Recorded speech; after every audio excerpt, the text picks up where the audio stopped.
Mapagpalang hapon sa inyong lahat. Ito po ang inyong kaibigan kay Jesus, Brother Manny Bautista. Ano po? Minsan pa kami po ay mag-aharal ng Ebanghelyo ng aming Panginoon.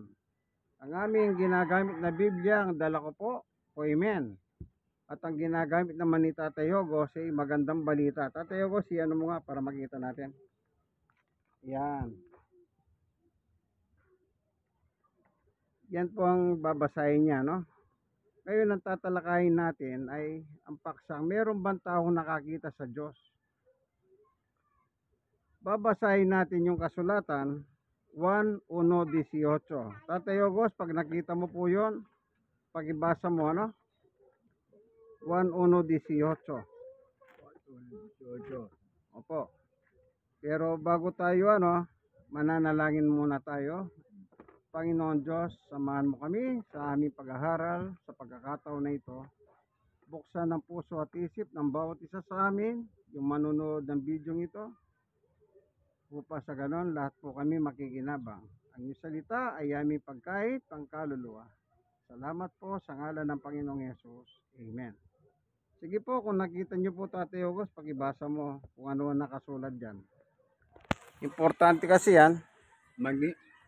Maginaw noon, kaya nagsiga ng Ano po?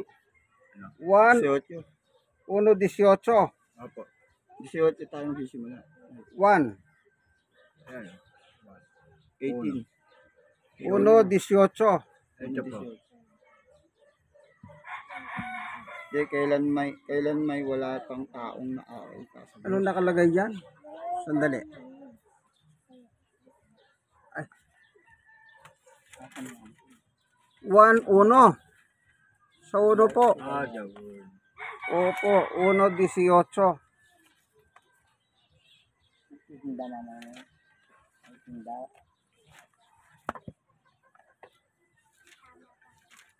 Diyan natin makikita ang sulat ni Juan.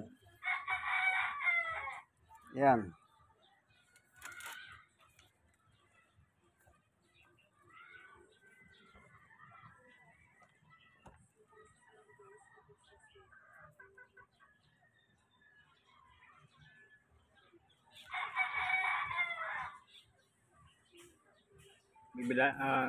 Babasahin po. Opo.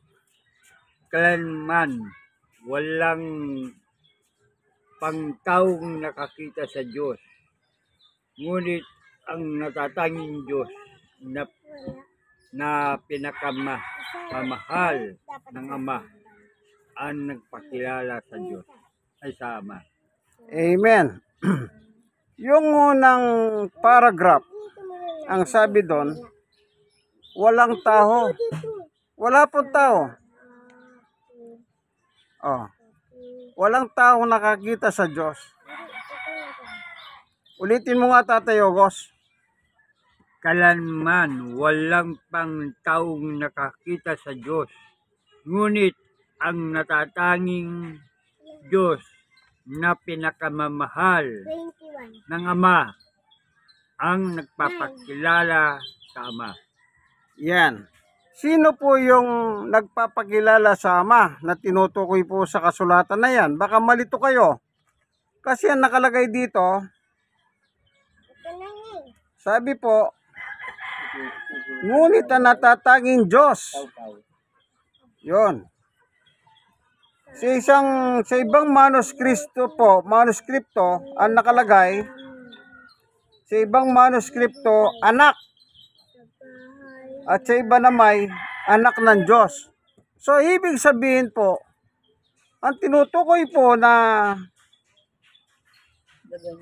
ngunit ang natatanging Diyos ay wala pong iba kundi si Jesus yun. Ano? Si Jesus po nakakita sa Diyos. Kung ganon, hindi tao si Jesus. Kasi sabi ni Juan, walang tao nakakita sa Diyos. Pero meron po nakakita sa Diyos, walang iba kundi ang ating Panginoong Jesucristo. Lalabas ngayon si Jesucristo, hindi po siya tao. Pag sinabi mong tao siya, mamamali ng kasulatan. Yan yung mga. Sa inyo. Kaya, ang Panginoong Yesus po ngayon ang magpapakilala sa Diyos. Yan po nakalagay Siyang magpapakilala sa Diyos. Ano po? Ngayon, tignan natin yung salita ni Yesus pagdating sa pagsamba. O tayo, Mateo 6. Anong turo ng Panginoong Yesus pagdating sa pagsamba? Kasi importante po yung turo ni Yesus Kasi si Yesus ang magpapakilala sa Diyos. Wala pong ibang magpapakilala. Ang tanging magpapakilala lamang ay si Yesus. Sino si Yesus? Anak ng Diyos na buhay. Anong pakilala niya? Mateo 6. Simulan niyo po yung basa sa 5. 5, 6, 7, 8, 9. Yun, hanggang 9 po, Tatay Ogos.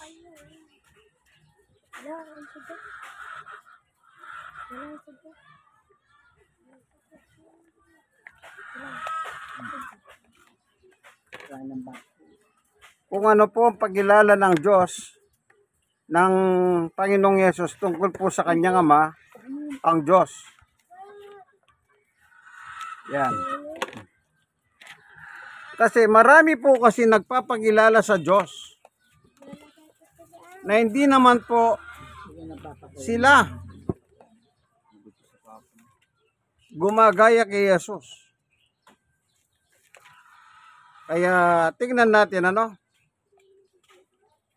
kung anong pagkilala ng Panginoong Yesus sa kanyang Ama o sa Diyos. Pag nakita mo, Tatay Ogos, pakibasa niyo po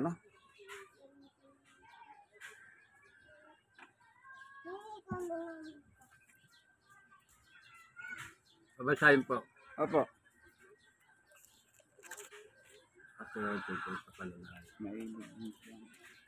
Kapag manalangin kayo, huwag kayong tumulad sa mga kunwari, mahilig silang manalangin nakatayo sa mga sinaguga at sa mga kanto upang makita ng mga tao. Tandaan nyo, tinanggap nila ang kanilang mga gantimpala. Ngunit, kapag nanalangin ka, pumasok ka sa iyong silid at isara mo ang pinto sa kakamanalangin sa iyong Ama na hindi mo nakikita. At ang iyong Ama ay nakakita ng ginagawa mo ng lihim na siyang nagbibigay sa iyo ng gantimpala. Sa panalangin niyo, huwag kayong gagamit ng maraming salita, walang kabuluhan, gaya ng ginagawa ng mga hintil. Ang akala nila, pakinggan sila ng Diyos dahil sa haba ng kanilang sinasabi. Huwag niyo silang tutularan. Alam na ninyo ang Ama na lahat. Alam na nasa langit ang iyong kailangan bago kayo ninyong itungingin sa Kanya. Ganito ang kayong manalangin. Ama namin na sa langit, sabay nawa iyong pangalan. Yan po. Ang sabi ni Jesus, kung meron tayong sasambahin, yung Ama na nasa langit. Ngayon, paano ang pagsamba sa Diyos? Tingnan natin sa Lumang Tipan kung ano ang ginagawa nila sa panahon nila sa pagsamba sa Diyos. Sa libro po ng awit, Tatay Ogos, awit 95. Awit. Opo. Sa verse 1, 2, 3, 4, 5. 6 hanggang 6. Awit ng 5 ba? Opo, 95.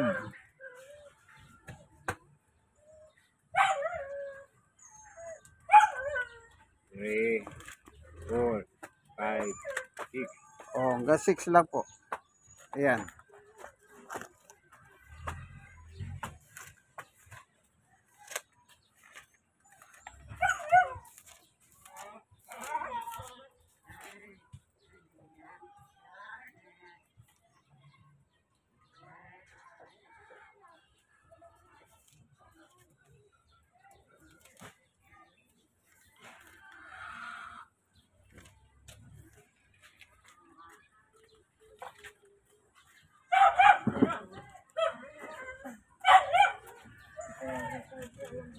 Tama na dyan ka na.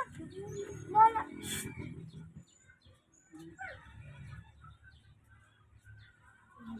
Ano? Basahin po. Opo. 95 na awit. Opo, awit. Ng libro ng awit, 95. Kayo na lumapit kay Yahweh na Diyos siyang ayawitan. Ang batong kublihan ng ating ng handugan. Masayang awitan. Tayo na lumapit sa kanyang presensya na may pasasalamat.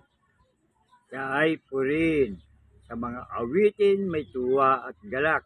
Sapagkat si Yahweh, siya ay dakilang makapangyarihan Diyos at dakilang hari. Higit pa sino man Diyos.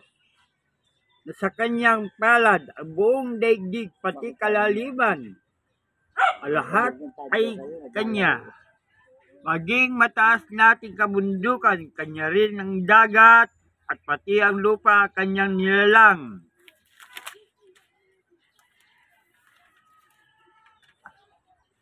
Tayo'y na lumapit sa kanya, sumamba at nagbibigay galang, lumuhod sa harap si Yahweh, siya atin may lalang. Amen. Sino daw po ang Diyos? Siyang may lalang sa atin. Ang Diyos po, nang lalagin niyang lupa, kasama po tayo sa mga nilalang ng Diyos. Kaya bilang kanyang mga nilalang, ipinaghuhutos po na tayo sasamba sa Diyos. Sa kanya lang tayo luluhod. Hindi tayo pwedeng lumuhod sa mga santo or santa. Bawal yun. Kasi hindi naman mga Diyos yun. Ang tanging sasambahin natin ang Diyos. Yun ang sabi ng Panginoong Yesus doon sa Mateo 6 na binasa kanina lang ni Tatay Yogos. Ama namin nasa langit ka, sambahin ang ngalan mo. So sa pangalan ng Diyos, tayo po ay sumasamba. Tayong kanyang mga nilalang dito sa lupa. At ano pa? Aawitan natin ang Diyos. Aawitan natin siya. Oh. Kung tignan nyo po yung nakasulat sa verse 3, kasi ito merong difference ito, verse 3. Tatay Yogos, pakibasa mo lang yung verse 3. Doon sa 95, awit 95.3. Tignan po natin, ano? Ito, Sa verse 3 lang po. 95.3. sapagkat si Yahweh, siya ay dakilang makapangyarihan Diyos, ang dakilang hari, higit pa sa sino man na dinudiyos. Lang. Ayan. Higit pa sa mga dinudiyos. Ibig sabihin ng mga tao, kung meron kang dinidiyos dito sa lupa, dapat ang dadakilaan mong Diyos ay walang iba kundi ang Diyos. Dito po sa 96, Tatay Yogos, sa 96 ng awit, sa verse 4 and 5. Tignan po natin naman yung nakalagay dyan.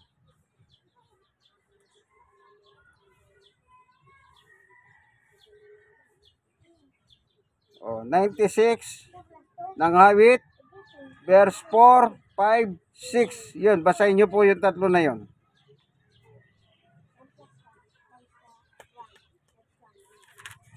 Si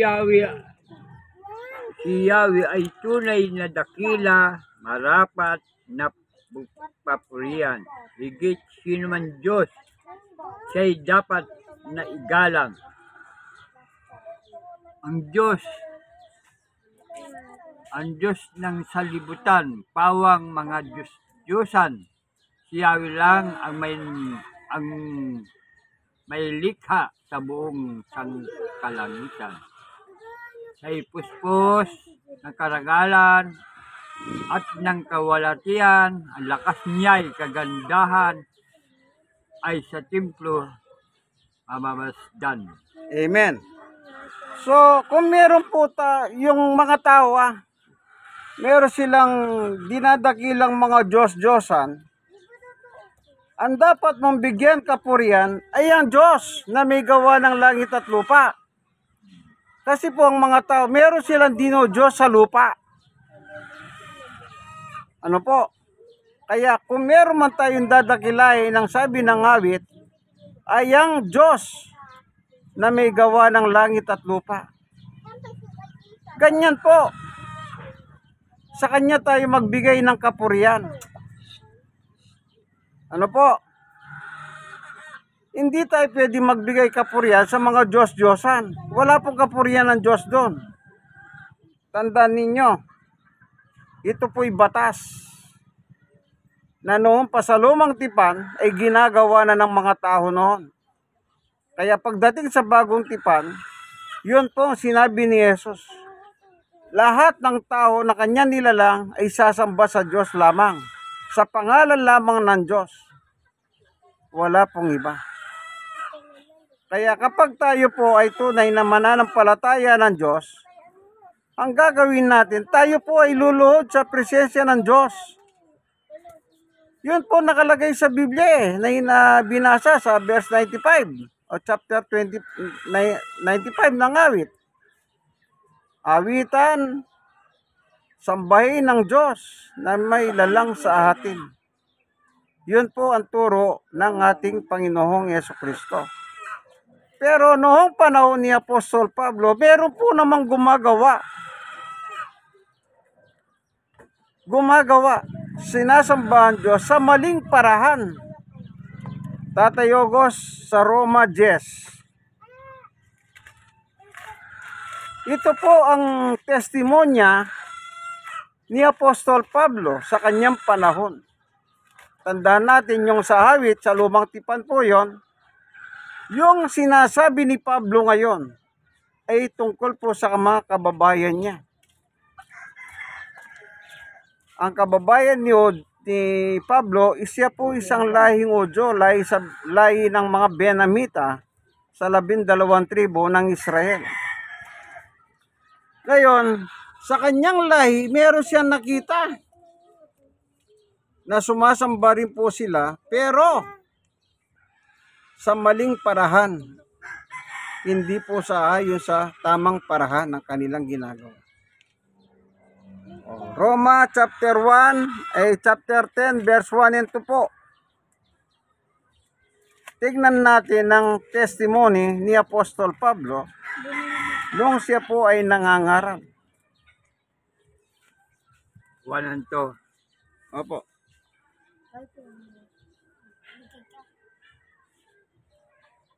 Mga kapatid, ang pinakananay puso ko at idalangin ko sa Diyos ay ang maligtas ang Israel, sapagkat saksi ako na sila'y masigasig maging kalugod-lugod sa Diyos, hindi nga lamang batay sa tamang kaalaman. Ayun, ano po? Yung binanggit niya po, yung Israel, yun po yung mga Hudyo. Kalahi mismo ni Pablo, na Hudyo rin si Pablo. Israelita, yung 12 tribo ng Israel. At yung tribo ng Benjamin, doon po nanggaling si Pablo. Kaya yung kanyang mga kalahi, anong sabi ni Pablo? Sapagkat saksi ako. Oh. Ibig lang sabihin, nakikita ni Pablo yung kanilang ginagawa. Siya ang buhay na saksi. sa kanilang parahan ng pagsamba sa Diyos. Oh, ulitin mo lang, Tatay Ogos, ano po? Medyo lakasan mo po. Yan. Ano ba yun? Yang Roma 10:1-2. Mga kapatid, ang pinaka-nanais ng puso ko at idalangin ko sa Diyos ay ang maligtas ang Israel, sapagkat saksi ako na sila'y magsigasig na maging kalugod-lugod sa Diyos, hindi nga lamang batay sa tabang kalaman. Ayon. Mali po ang kanilang pamamarahan. Kaya sabi ni Pablo, ang dalangin niya sa Diyos, ang gusto ko, maligtas sila. Isipin mo po, mga maka-Diyos, pero hindi sila ligtas. Baka isa puri kayo, kayong nanonood ng video ito. Ang akala nyo po, maka-Diyos pala kayo. Pero baka mangyari ito ang nangyari kay Pablo. Na yung mismong kababayan niya, ay nagsisikap silang maging kalugod-lugod sa Diyos. Sipin nyo po, gusto nila mabigyan kaluguran ng Diyos sa kanilang ginagawa. Pero, yung pamamarahan mali po. Kaya hindi po sila ligtas. Kaya iniiling niya sa Diyos ang kanyang panalangin na yung kanyang kababayan ng mga Israelita ay maligtas sila. Kawawa naman po, ano? Naturingan pong reliyosong tao. Pero, saan papunta? Natural, pag hindi ka ligtas, papunta ka ng impyerno. Ganun lang po yun. Dalawa lang ang pupuntahan ng tao, impyerno o langit. Kaya po tayo nagdaraos ng ganitong pag-aaral, nililiwanag po ng Biblia kung paano tayo makakarating sa langit. Ang sabi ni Apostol Pablo, unang Tesalonica, Timoteo, Tatay Ogos, unang Timoteo, chapter 2. Tignan po natin kung ano ang gusto ng Diyos sa mga tao. Gusto niya bang ang tao mapahamak? Ang gusto niya ba sa tao mapunta sa impyerno? Ano pa? Unang Timoteo, chapter 2, 3 and 4. Kung ano ang gusto ng Diyos patungkol sa mga tao na kanyang nilalang. Kasi po, sa totoo lang, lahat po tayo nahulog sa kasalanan. Ano? Walang pwedeng magsabing, ay ako naman matuwid ako. Wala. Wala pong pwedeng magsabing matuwid ka. Oh, pag-ibasa Tatay Ogos. Nakita mo na Tatay Ogos? Unang Timoteo, chapter 2, verse 3 and 4. Tignan natin ang gusto ng Diyos para sa ating mga tao. Alam niyo po, hindi pa naman uli. Kung sakali man ang inyong pananampalataya, ang inyong pagsunod, kagaya ng binanggit ni Pablo, baguhin nyo po. Baguhin nyo. Para kung sa ganon, dumating man po yung itinakda na kamatayan sa tao, hindi po tayo mag-aalala. Kasi pag nagkamali po tayo, ang ending niyan, impyerno. Tandaan nyo po. Yan. Babasahin ni Tatay Ogos. Ano ang gusto ng Diyos sa atin? So, Opo. Unang Timoteo, chapter 2, verse 3 and 4.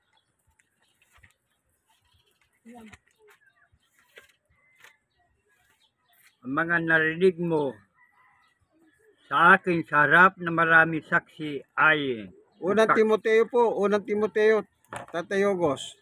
ay wala. 3. Unang Timoteo po. Ikalawang Timoteo ang binabasa mong libro. Ano pala? Opo. Yan. Yan. Unang Timoteo, chapter 2. Chapter 2 po. 3 and 4.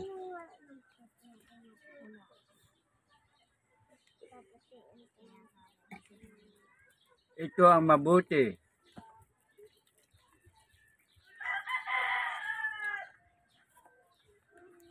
Dito ba?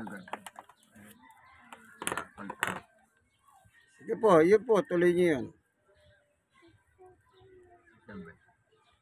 Ito ang mabuti at nakalulugod sa Diyos ang ating tagapagligtas.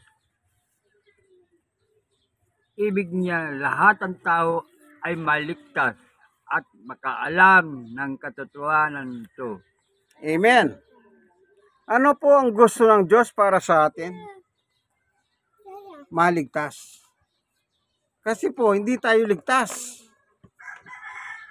At malaman yung katotohanan ito tungkol po sa kaligtasan. Kaya yung sinabi ni Pablo, na hindi sila ligtas, sabi niya yung kanyang kababayan mga Israelita. Kaya ang dalangin niya sa Diyos, magtamo din sila ng kaligtasan. At siya rin ang nagsasabi rito sa Timoteo, siyang sumulat, nang sabi niya, ang Diyos na tagapagligtas. Ang gusto niya, lahat tayong tao, maligtas. Ibig sabihin pong maligtas, makasama niya sa langit. At malaman po natin yung katotohanan tungkol sa salvation. Sino si Pablo? Apostol ni Jesus. Si Jesus ang nagpapakilala sa Diyos at nagpapatuloy yan sa pamamagitan ng mga apostol niya sa Biblia. Kaya binanggit niya ang gusto ng Diyos. Lahat tayong tao magtamo ng kaligtasan. Gaya ng binanggit ni Apostol Pablo patungkol sa kanyang kababayan mga Israelita. Ikaw kaibigan, nanonood ng video ito. Sigurado ka ba sa iyong buhay? Kung kumatok man ang katok ng kamatayan, sigurado ka ba? Sigurado ka ba? Kailangan na ba nabubuhay tayo dito pa lang sa lupa, tiyakin na natin ang ating kaligtasan. Kasi, pag hindi po natin natamo ang kaligtasan, mamamatay po tayo, kawawa tayo. Doon po tayo magdudusa sa apoy ng impyerno.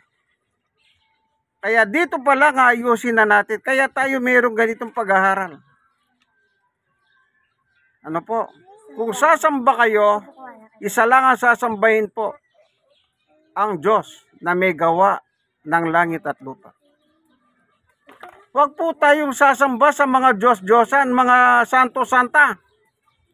Wala po nakalagay dyan. Huwag natin silang luluhuran. Huwag natin silang kakausapin. Huwag natin silang hihingan ng tulong. Mga patay na po sila. Ang Diyos lang po ang pwede nating hingan ng tulong. Kaya sinabi ni Jesus, manalangin kayo ng ganito, Ama namin nasa langit ka. So, ang panalangin natin, ina-address natin sa Diyos na nasa langit. Ibig ba sabihin, kung mo nasa langit, maririnig tayo? Opo! Maririnig tayo. Bakit? Yan ang turo ng ating Panginoong Yesus eh. Anong sabi niya? Tatay Ogos, ulitin mo nga yung Mateo 6:5. Anong sinabi doon ni Jesus? Yung turo ni Jesus na ito, kung susundin mo, hindi ka magkakamali kasi si Jesus ang sinusunod mo, ang anak ng Diyos na buhay. Yan, yung sa Mateo 6:5, 6, 7, 8, 9, pag-iulitin nyo po yun.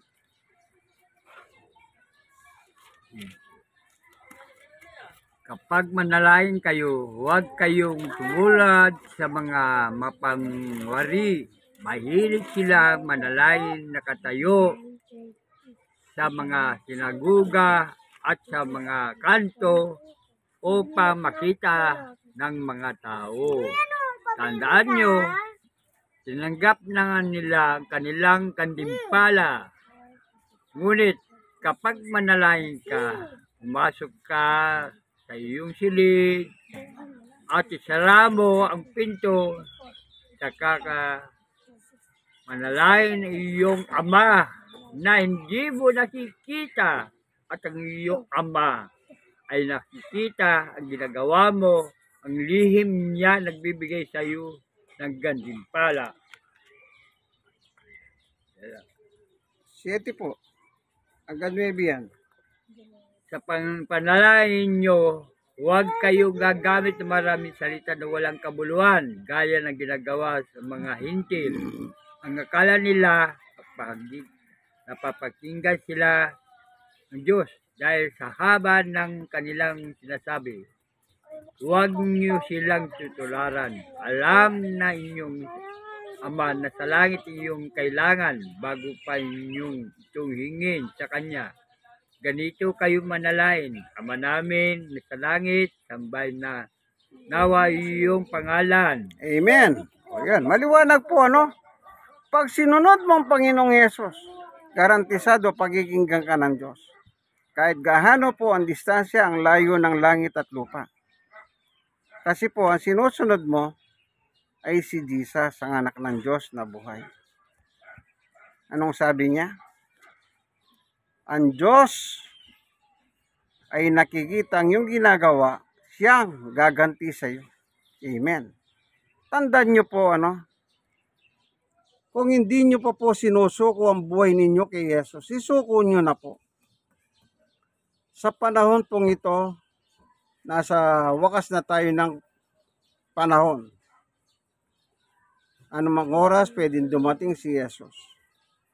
Baka pag dumating siya, hindi ka pa nakahanda, kaibigan. Kawawa ka naman. Isuko nyo po ang buhay nyo kay Jesus. Bakit? Darating ang panahon, si Jesus po magdadala sa atin sa langit. Panguling talata. Tatay Ogos 1:14-6. Anong sinasabi ng Panginoong Yesukristo?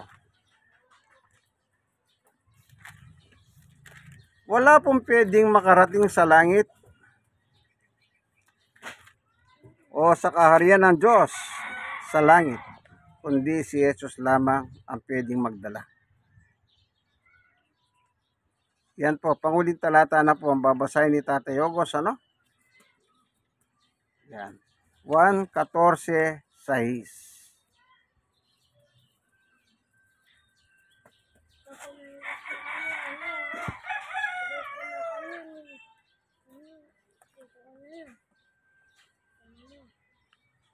Babasahin. Opo. Sumagot si Jesus, ako ang daan, ang katotohanan, at ang buhay.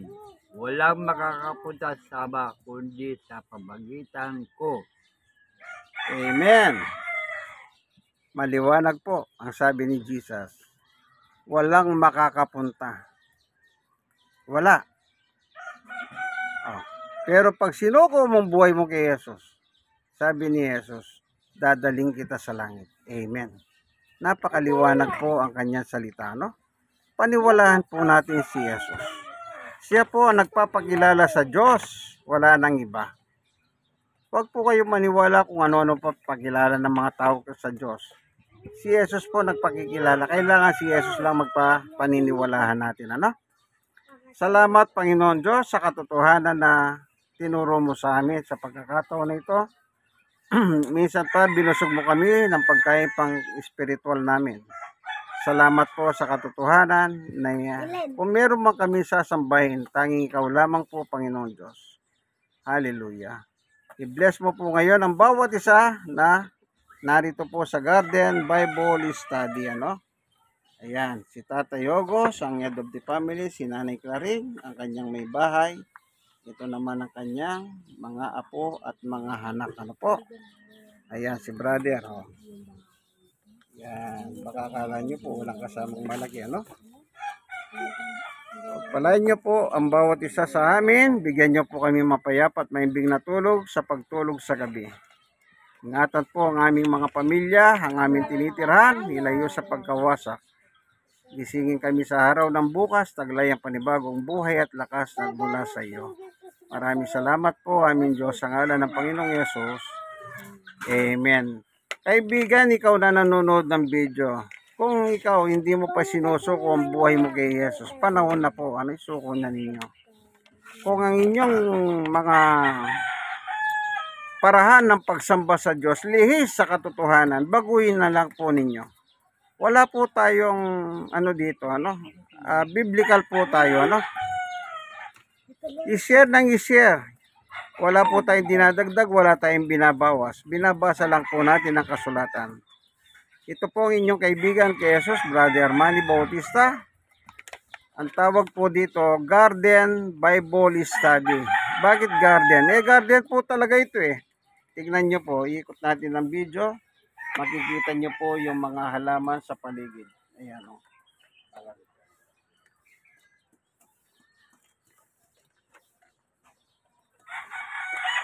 Ayan ano. Dito po sa Barangay 128, Zone 10, District 1, Balot, Tondo, Manila. Ano po.